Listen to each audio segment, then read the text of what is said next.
Joe and I went to Mar-a-Lago to meet personally with President-elect Trump.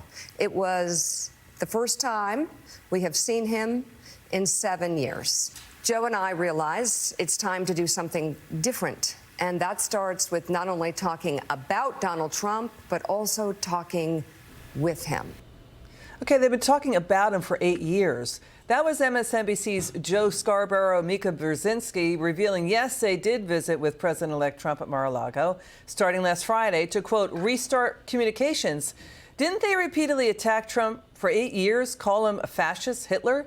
It got so bad, if this bushwhacking happened to an elected official in another country, you may have wondered if UN observers would be called in. Okay, we're being facetious somewhat, but let's bring in, for her reaction, the Federalist editor-in-chief, Mollie Hemingway. What do you make of this at MSNBC, Mollie? I mean, every accusation over there is tantamount to a conviction. My former boss at Forbes called it the tedious orgy of self-righteousness, constantly getting out the media rakes and torches, wildly attacking him. What do you make of this peace pipe exchange here?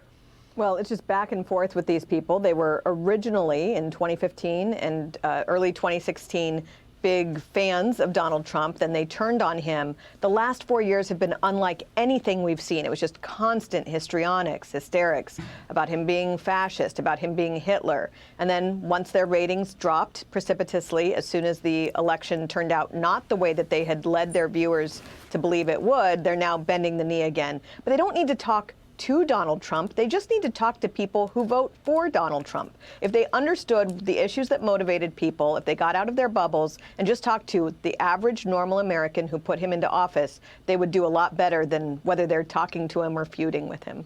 So it's sort of like when everybody gets in the same amen corner, they reinforce each other's emotional opinions, and that blinds people over there to the facts. That's what watchdogs and critics have said. So the MSNBC's ratings have plummeted anywhere from 40 to 50% to 60%, depending on the show. Talking Lawrence O'Donnell, Stephanie Rule, Joy Reid, the Morning Joe, Rachel Maddow's shows have been cut by double digits. Is that why you think they went down there to talk to him?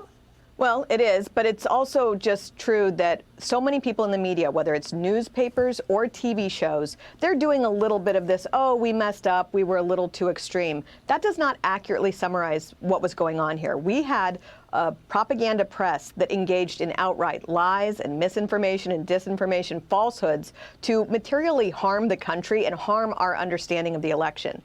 A little visit to Mar-a-Lago is not going to fix things. They need to radically change who they're platforming, who they're talking to, who's hired, who gets fired, what their editorial lookout is, so they can better understand the country. And report on government data and the facts about inflation, border, the crime. I mean, the conversation got so toxic over there, the president, I'm not blaming it on what happened on MSNBC, the president was almost assassinated twice. Let's turn to this, the open mutiny and revolt against former Speaker Nancy Pelosi.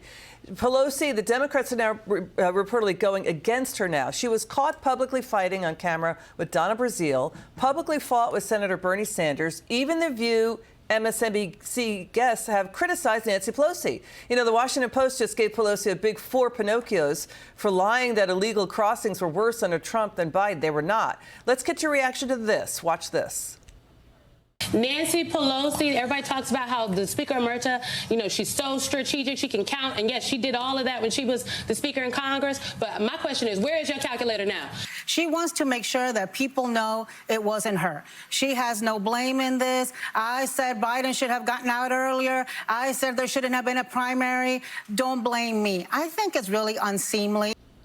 Let's show what Senator John Fetterman is saying. Politico reports Senator John Fetterman and Democrats are saying Pelosi's got to go. Miranda Devine wrote in the New York Post, nobody deserves more blame than the ridiculously self-titled Speaker Emerita for the Democrats' shocking collapse at the polls and Nancy Pelosi. That, quote, under her ruthless leadership, voters rejected Democrats from coast to coast. They lost the White House, the House, the Senate, the popular vote. Even Pelosi's home city of San Francisco, a 7-point swing to Trump. But Pelosi has just filed paperwork to run again. Why? Yeah, filed for her paperwork, and she'll be in her mid-80s when she runs for re-election. It is true that she has a lot of responsibility for what happened in that she ousted her formerly dear friend Joe Biden from office. She was a big leader of that. But it's also true that Nancy Pelosi has utilized her power very effectively for decades. And so one bad miss this time is not the whole story. But didn't they empty out the bench? I mean, the leadership in the Democrat Party, and we should say across government, is in the senior citizen ranks. Didn't Nancy Pelosi, according to The Economist magazine, built this sclerotic patronage system where there's not enough churn? She emptied out the bench of the moderates and the up-and-comers, and now they don't have leadership to turn to, Mollie. Final word. Yeah, she did not trust the younger generations to do what she could do, and now it looks like they're suffering for it. Mollie Hemingway, a pleasure to have you on. Thanks for joining us. Thank you.